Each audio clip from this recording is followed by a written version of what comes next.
I came in right after the birth because I did not want to be here. I was like, "Ugh, I don't want to be here again.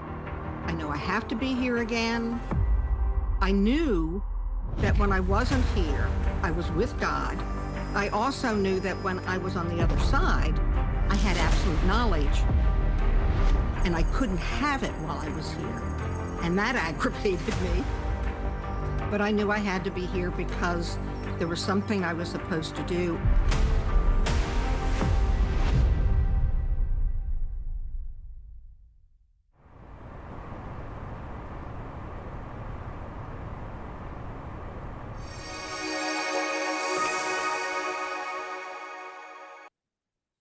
My guest today is Diane Brandon, who came in awake, meaning that she remembers when she was born. And she actually thought that everybody experienced life like this and was pretty surprised to find out that we didn't. So, Diane, welcome. Thank you so much for joining us today. Thank you, Laurie. I am very happy to be here with you. Thank you. Me too. I'm going to say I've done a lot of near-death experience interviews. I would say it's more rare that people have pre-birth or remember being born. And I do have a cousin who has for his whole life talked about remembering when he was born. Oh, wonderful. Wonderful. I'm so glad to hear that. Okay, so what I'd love for you to share, where I'd love to start is, since you came in awake, can you tell us what you remember about being born? I'd be happy to. I don't remember the actual birth process because I came in right after the birth because I did not want to be here. So I waited. Wow. And my first memory was, and of course, I say this in words, but it's all a flood of awareness. Uh, I was like, "Ugh, I don't want to be here again. I know I have to be here again." I knew that when I wasn't here, I was with God. There's always been this strong connection. I also knew that when I was on the other side, I had absolute knowledge and I couldn't have it while I was here. And that aggravated me. But I knew I had to be here because there was something I was supposed to do. I thought it had to do with performing. And so those were my initial awarenesses.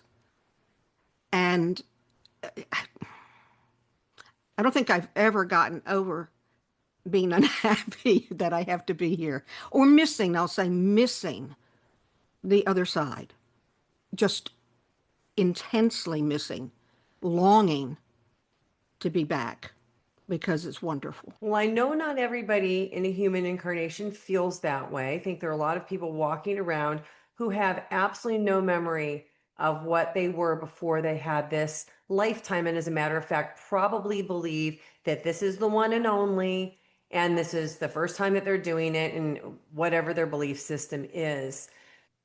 Do you have any specific examples you can share from your book? Oh, um, there are 3 people in my book who remember being angels. Really? Okay, now that's unusual. I have on occasion talked to somebody who has had a memory or been revealed on the other side. But I think for most people in the world, there is a belief that you can't cross over between an angelic being and a human being. So, what did you understand about that? Well, it's interesting because I know that I've seen comments on some of the interviews where people have said, "Well, that just doesn't happen." And I want to say, well, um, this is a very creative universe. And we humans, because I think we're motivated to understand things, want to come up with all these rules. You don't make rules for God. God doesn't need to abide by your rules. God creates in whatever way God wants to create. Maybe you can help everybody watching with this question. This is going to go into maybe a less, like a more taboo topic, but I think that this might be super helpful for people. You mentioned that when your soul was coming into your Diane human incarnation, it didn't come in during the birth time. You said it came because you didn't want to come. It came in right at the very end. So that led me to think, and I've talked to other people who have expressed different memories, like Christian Sundberg, Hmm. very famous person who's Yes. remembered his past life, and he remembers being in the womb and having a womb experience. So do you think, and from the people that you've researched and talked to, that souls have different time points that they come in to the baby body, either at the moment of birth or while they're still in the womb of their mother? Absolutely. Absolutely. And I've read this and I asked the born awares in the book. And yes, and um, some people dip in and out throughout the pregnancy, and some people come in at a certain point and then stay with it. And some might come in right before birth and experience the birth experience. And some, like little old moi, you go, hell no, I won't go. And come in at the last minute. Oh, guess I have to be here now. So I think it happens very differently from one person to the next, and it's all in divine order. That you specifically, Diane, had an experience with what you called the divine, and you remember that experience as a pre birth memory before you came here. So, first of all, before we go into that experience, I would love for you to help everybody to understand what it means when we say that you came in awake. What's different about somebody who comes in awake? I think it's the awareness because without that awareness when you're born, you have to, well, we have to acclimate too, but you're more helpless. You're more helpless because, researchers say the brain has to develop before there's consciousness. Well, of course, those of us who came in this way know that's not true. But the awareness we have when we come in, and those of us born aware think in terms as when we came here, not when I was born, because our souls came here. Um, we have that awareness, and it is very mature. It exists on a very different level, and it's very objective and clear. And I'm assuming, because I wasn't born the other way, that those without that awareness may struggle to acclimate and to understand. Of course, those of us born aware struggle to get into the human side. We have to learn to get into that because we're not back on the other side. Does that make sense? I don't know that I'm making sense with that. Completely makes sense. And you made me wonder about a lot of these children who have memories of previous lifetimes that can be evidentially proven because they Yes. know things that they should not be able to know, like the names of people who they were, how they died, names of children that they had. Hmm. They can go into a town and walk through the town and walk directly to their house, never having been in a town like that. So maybe it's not as uncommon that we come in awake. Maybe it's just more common that we don't retain that and stay awake, and that starts to fade by the time we're 3 and 4 and we learn language, or adults around us begin to shut that down. So you came in awake. Did you have parents or people around you that supported you remembering those things? No, and to tell you the truth, Laurie, I don't know. I don't remember the things that I said when I was little. Um, I know that neither of my parents nor my brother, and my sister came along 14 years after I was born, had any interest in any of this. My mother did say to me at some point, and I don't remember if I was in elementary school or junior high, but she said, "Oh, Diane, you were always weird. You said the weirdest things." So, no, there was no support. Um, so, those of us who come in this way feel weird and different anyway. And of course, a lot of people who are sensitive and creative, or what I call inherently spiritual, do. Um, but it's on a different level with those of us born aware. You mentioned children who remember past lives. And of course, Ian Stevenson at UVA did that groundbreaking research. And so I've chewed on, well, what's the difference? I think I think children who remember past lives still are in that past life persona. The difference is it's still a human persona. It's not what I call the higher soul awareness. So I feel like there's some sort of blurring of time for them. Um, I don't know that all of them reincarnated quickly after the life that they remember, but if we think that there is a boundary between or among lives, it's as if that's blurred for them. And the interesting thing, according to the research that I've done, is a lot of those children tend, as they get older, to either forget that memory or it really recedes into the background. Again, I think as they get into the present lifetime and the persona. For those of us born aware, it's like we were imprinted with this. We were stamped with this. And I've chewed on, well, why? And the only thing I can come up with is we didn't decide to come in born aware. We were either allowed to be this way or we were made to be this way because it serves some sort of purpose.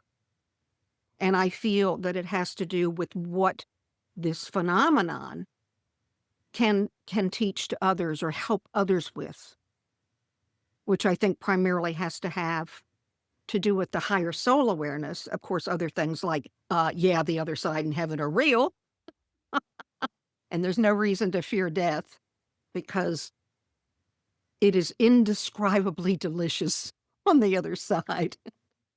Well, right. And it must be from everybody who is no longer afraid of death, but then talks so freely about being okay about going. Not that they're ready to say, all right, tomorrow, but Mhm.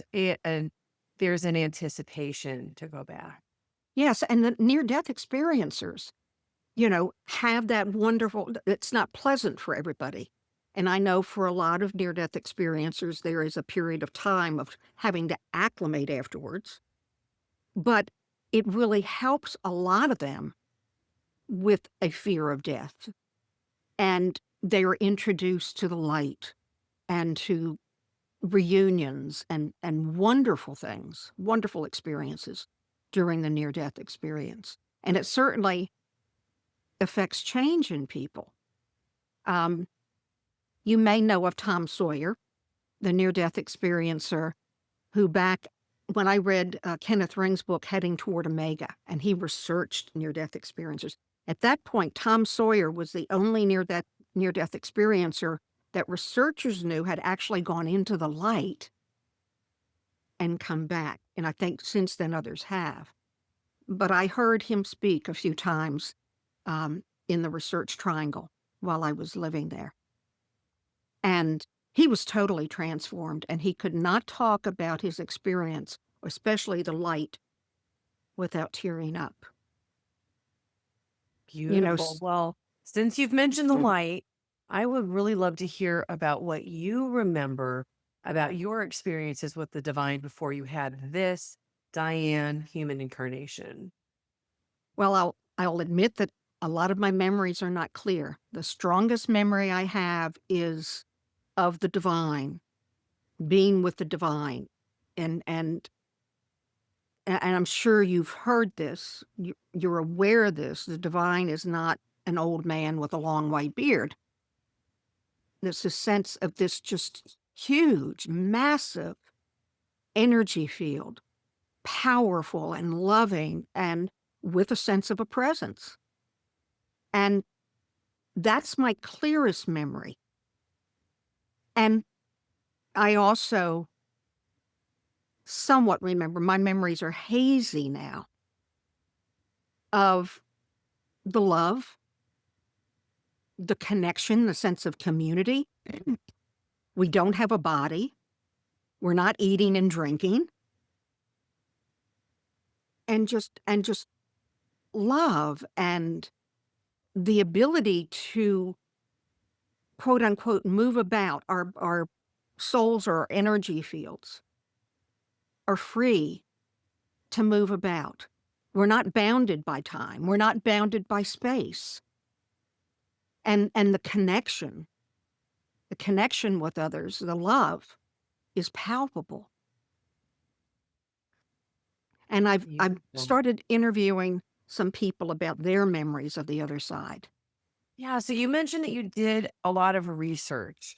Tell me a little bit about this research. How did you go about it? Because I know when you started doing this, this was not mainstream. There were not hundreds of NDEs out there that you could just, go to IANS and talk to. Mm-mm. It was very much a taboo, and you could and be careful. You might be thrown into the loony bin if you admitted to some of these experiences. And And I that's true. talked to somebody who did, whose mother Yes. got committed for talking about it. Oh, it's such a shame. No. Um, I got into this involuntarily because I was pursuing acting and singing for many more years than I should have. I had a passion for it. And I just kind of backed into this as a way to make money while I was pursuing the performing, and that was doing readings.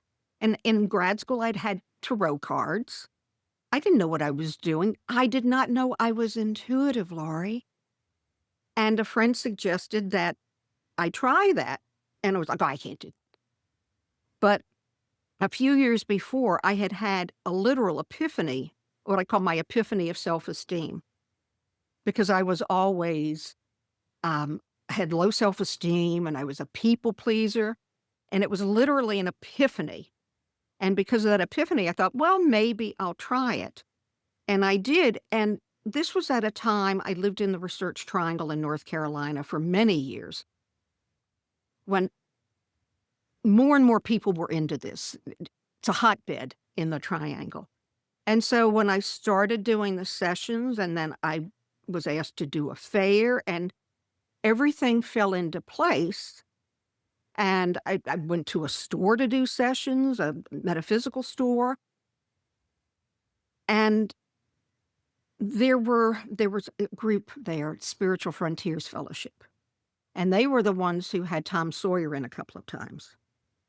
And so I'm doing all this, and at the same time I'm going, what is this? And I started researching intuition. I started reading about neuroscience. It was like, what part of the brain is it in? Of course, it's not in the brain.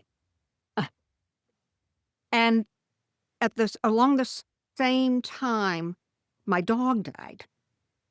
And I was so devastated by her death that a friend of mine who used to live in Chapel Hill, who was on the West Coast, said, I think you should read Kenneth Ring's Heading Toward Omega. And that's when I was led to read that. But I was already researching intuition. And all of this material just interested me. And when I was an undergrad, I was looking for books on dream research, sleep and dream research. So I've always had a strong interest in these things, and it just all came together. I was asked to write an article. I hated to write in school. I hated to do papers. So it all came together. So I'm like a sponge. I love reading about these things and hearing about these things. So I've been a sponge for whatever information I could get. And I love it. I love it too, or we would not be here having these Yes. conversations. The deeper rabbit hole questions we can go into, the more I love it. Yes. So for you, you've mentioned higher self-awareness. We talk about this a lot on this show. What does that mean to you? To me, it means it's a type of awareness we have on the soul level when we're not in a body, when we don't have to have our consciousness and awareness go through all these filters of the personal stuff and the beliefs and the mindsets and the fears and, all of that and the conditioning and patterning, the way we grew up. So it's the awareness, and that's why I call it the higher soul awareness that we have when we're not here. And so it exists on a very different level. The perspective is different because our human side is like perceiving things from almost like an ant's view. And it's almost like this. Whereas the higher soul awareness is almost looking down on things and seeing the totality and seeing interrelationships. And it's objective and it's very clear. And I'm sure that it's still probably not exactly what we have when we're not here. And I know some people wonder, well, how can you have awareness before you're born? Well, our souls aren't created at birth. Our souls already existed, and we come into a body, but we bring in the awareness that we had, even if it is tamped down or if it goes into amnesia, as the human side gets stronger. So it's part of, this is what, maybe I'm wrong. You know, it may be more glorious than we can have while we're here. But I know that it exists on a different level. And before that, I'd already been thinking about what I called the spectrum of consciousness. On the denser levels of the fears, what I call our personal stuff, to seeing a little more clearly to when we're inspired, and it's almost, an exalted sort of awareness. So I was already thinking about the spectrum of consciousness. And I always have a need to understand things, Lori. I'll Me have to too. understand. Oh, yay. In this country, in this world, we have a lot of judgment around different decisions that people make. And so some people choose to keep a baby and some people choose not to. What I've understood, especially from these interviews and my experiences on the other side, is that every experience happens for a reason and that nobody dies before their time. So, in my opinion, if a baby were to be decided by the mother that they weren't going to move on with that birth and have that child, it was already known by the soul. And maybe the soul said, I'm going to come in and experience what it feels like to be in the womb. Or to your point, maybe there is no soul in that existence when it is decided that it's not going to be viable and be taken forward. So do you mind speaking about this a little bit? Not at all, Lori. This is a wonderful, wonderful topic. And I've actually chewed on it. And You're making me want to cry just saying that, because I know that some people have so much sadness that they hold on for decisions they've made. And this is making me so happy that maybe this conversation will bring comfort to some people who have either chosen to go through it, been on the other side as maybe a father, didn't have a choice, or maybe just wondered about this. So this is so great. I'm so glad that you're okay with talking about this. and I have not been asked about it before, Lori, but I've chewed on it, you know, and it's going to get a little complicated, and I apologize. Um, I feel that everything is in divine order, and that on the highest levels, time doesn't exist. It's like an eternal now.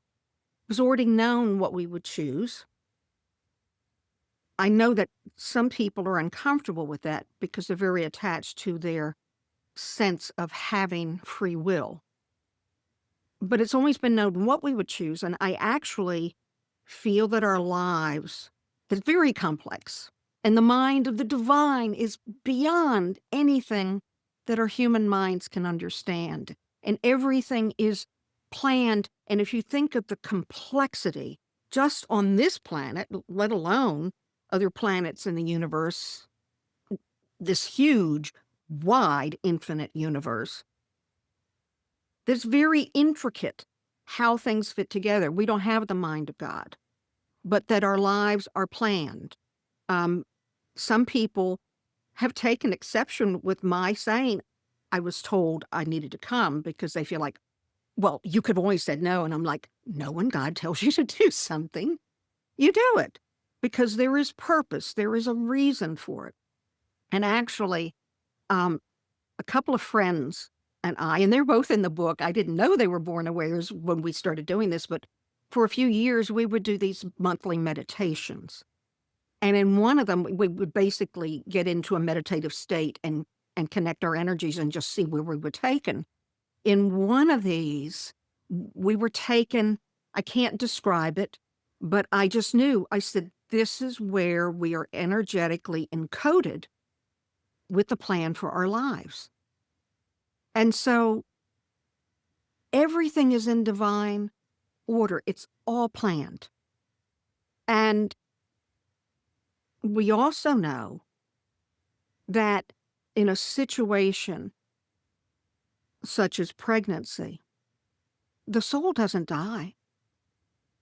The soul doesn't die. And the soul knows before even coming in that it's temporary.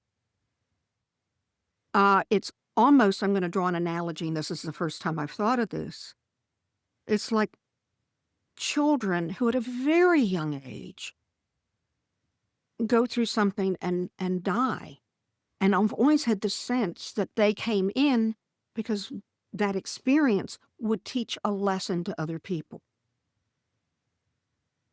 Now, whether we want to say these are advanced souls or not, I think is irrelevant because the soul has eternal life. The soul does not die. And I don't feel that there's any judgment about this. And if I could say something to people who've experienced this is please don't beat yourself up. Because there are always reasons, and they're not just reasons from the standpoint of what we're going through on a human level, but they're reasons on a higher level too. And we're not privy to that. We don't know what the overall plan is. And one thing I'm really big on, and I do go into this in the book, is that we're caught up in our lives. We're very caught up in our lives.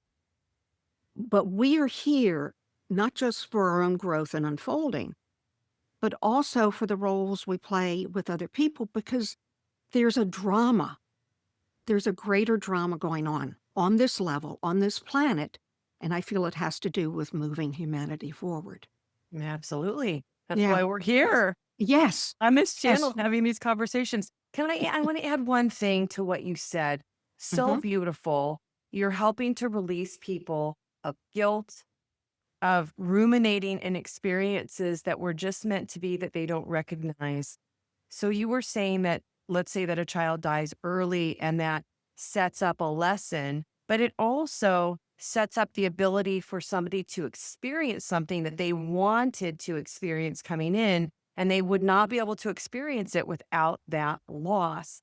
So nothing is lost. And to your point, of course, souls are eternal. So a soul is never harmed. But the other thing I wanted to mention is I've had this conversation, I don't know, maybe 10 times or so, where I've talked to somebody who's mediumistic or they've had a near-death experience and they come back with medium abilities.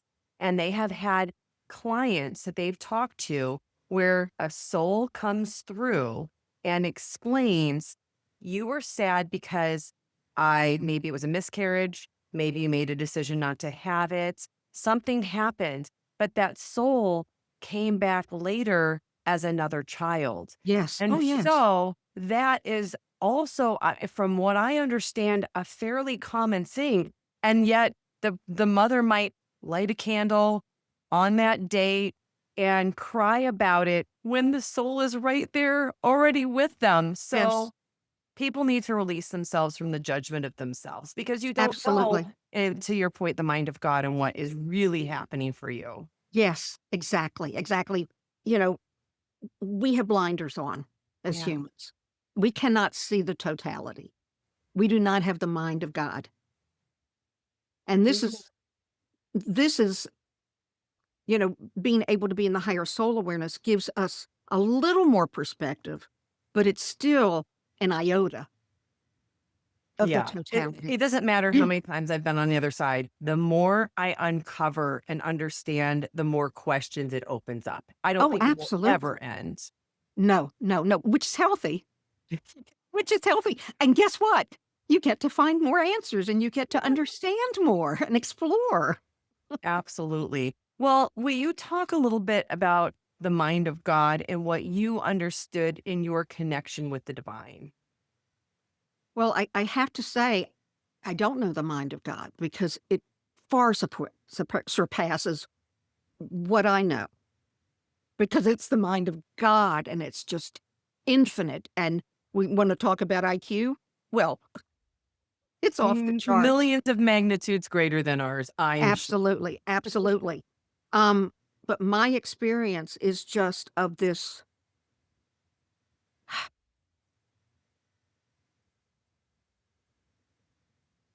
It is safety.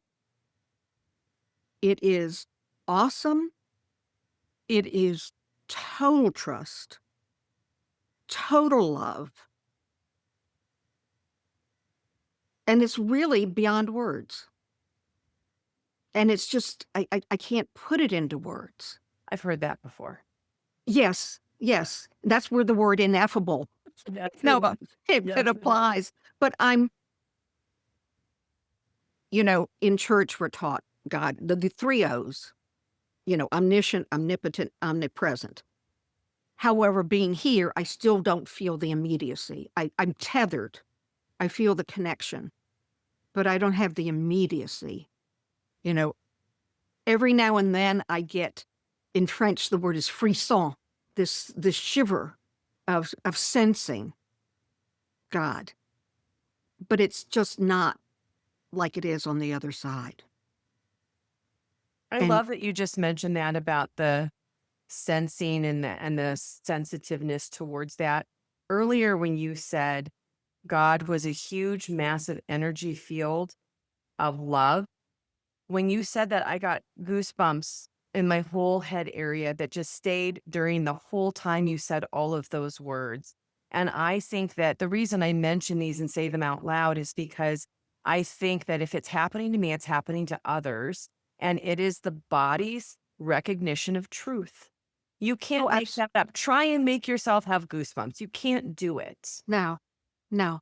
And it's when we're inspired, and it's when there's beautiful music that just takes us to another level. And of course, I was a singer. You know, music can just take us places. So we know, excuse me, when we are being moved, when we're being inspired in those other levels that are not the ordinary, the normal day to day. Well, Not the, Diane, I want to know what inspires you because you had so many of these conversations. They all share another perspective that maybe I hadn't heard before, but there are a few that have just knocked me off my feet and just wowed me because they were so different or they just hit me in a certain way. What about some of these people that you've talked to and some of these experiences that others have had that have inspired you? oh, yes, absolutely. I mentioned Tom Sawyer. I mentioned Tom Sawyer, hearing him. I didn't interview him. When I was interviewing people in the book, there was always a connection. There was always a connection. And when they would share their memories with me, and some had memories of the other side, it was like, oh, yes, oh, yes, oh, yes. Um, in interviews, it always depends on, what we're discussing and the questions that I'm asked, because I try to stay in the lane that I'm being asked to stay in. Um, but I just find all of this to be inspiring and moving and very uplifting. And so a lot of it has to do with discussions of the other side, and how wonderful it is. And so, and their stories are they're memories. I'm not going to use the word story because that evokes fiction, and this is not fiction. They're memories. And I'm going to share something else with you. She's not in the book. She was a very close friend of mine.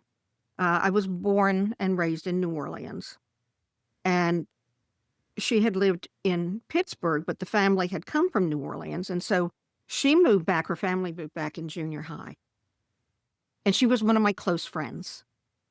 And we went through, high school together, and we had a very close class in high school. We had reunions every 5 years, and so whenever I was in New Orleans, I would speak with her. She was one of my close friends, and she passed away 5 or 6 years ago from pancreatic cancer. Sorry. Um, and and she was not into metaphysics. She was Greek Orthodox. I read it at breakfast and went, because I always thought she would beat it because I wanted her to beat it.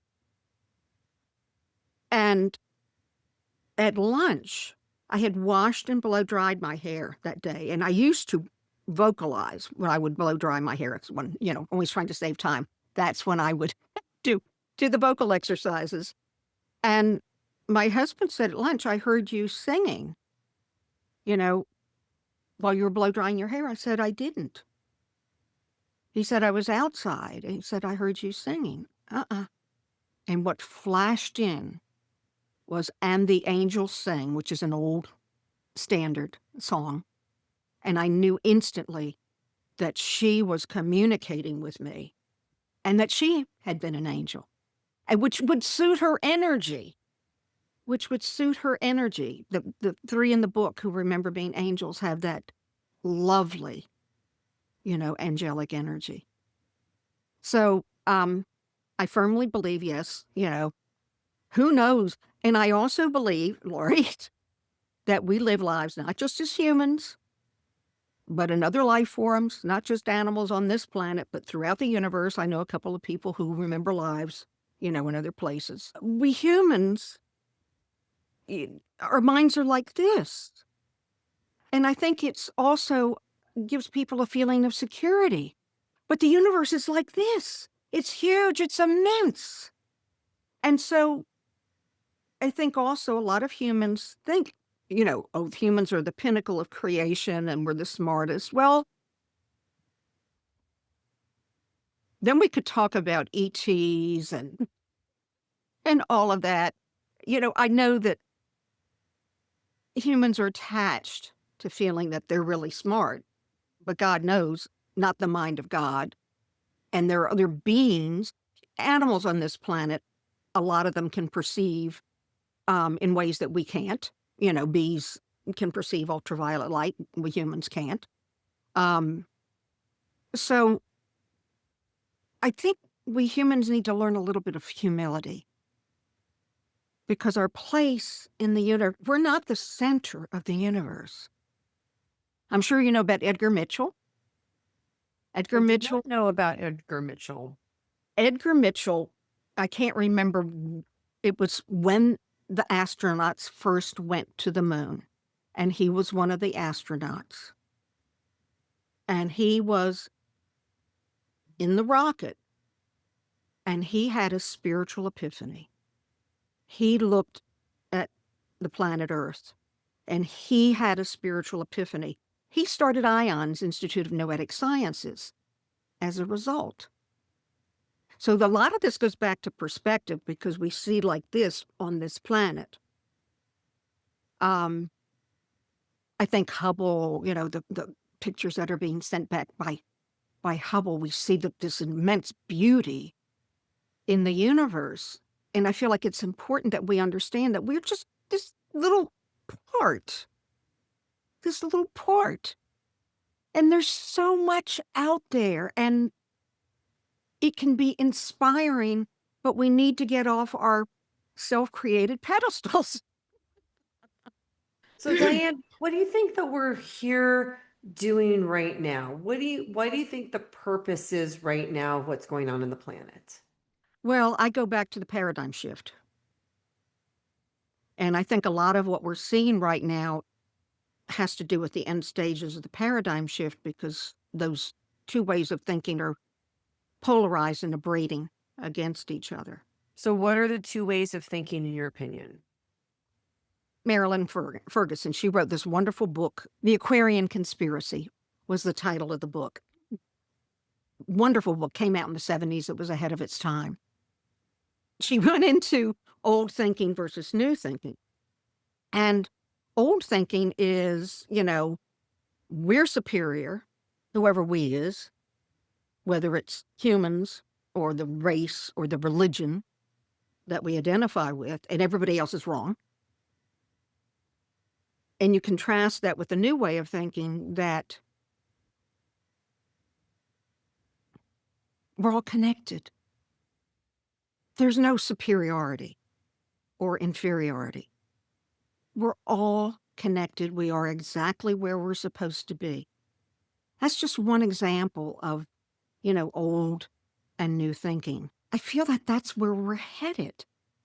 And Kenneth Ring's book was entitled Heading Toward Omega, moving past these limiting beliefs and their beliefs. When we're on the other side, we know that that was a narrow belief, that it was limiting. But we're here. And if you think, too, that 2 or 3 centuries ago, it was considered okay to own people. That's true. If you look at the 20th century about how attitudes started changing about animals. Mm. And I have seen that in pop culture. I started seeing it, I think it was 15, 18 years ago. So yes, humanity is moving forward. I don't know what the end game is. Because if we become so aware and spiritual here, and Earth has been a schoolhouse, well then, what happens to the schoolhouse? Is it another planet? Right. Or it's more than school, because if you think about we're infinite beings, there's nothing that God needs to know or learn. What if it's more about the experience? Of course, on a soul level, we're learning something, but really we're all just ultimately one thing, one connection. So maybe it's more of an experience and that would never change. And maybe it just is perspective changes instead of actual like learning like a school. I don't know. Just a thought. Yeah, yeah, and I've thought about that as well. Um, uh, some people have theorized over the ages about, well, why did God create humans? Is it just a game for human? Well, we don't know. We don't know. And I think at some point we have to go, it is. And so therefore it has purpose. But we're not privy to the mind of God or to the ultimate vantage point. Absolutely. Yes. Well, Diana, I would imagine that there are people watching right now who would love to know how to connect with you and a little bit more about your book. So tell everybody how they can work with you and find you. Of course, of course. My website is easy. It's dianebrandon.com. Will you spell it for the people that are listening? Of course. DianeBrandon.com. My book is Born Aware. Unfortunately, it is not in print at the present time. I'm in the process of looking for a new publisher. Okay. And this is May of 2026. So by the time you're watching it, there's a good chance maybe that it is again. Or will have found a publisher. And then I have other books. I have one on intuition for beginners, and dream interpretation for beginners. And they have those titles because Llewellyn is the publisher and they have a For Beginner series. And they wanted to put those in the For Beginner series. Okay. And I'm on Facebook. My Facebook account was hacked a year and a half ago. Oh, no. And I kept trying to get it and it was disabled. Oh. And 16 years I had it. I was always at my friend limit.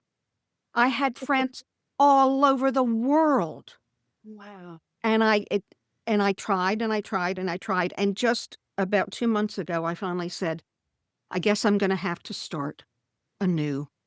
And I can't remember some people's last names, so I can't even connect with some of the Oh, people. they will find you again. I have no You know, doubt. I just, it's like, all these connections and your relationships, even if it wasn't in person.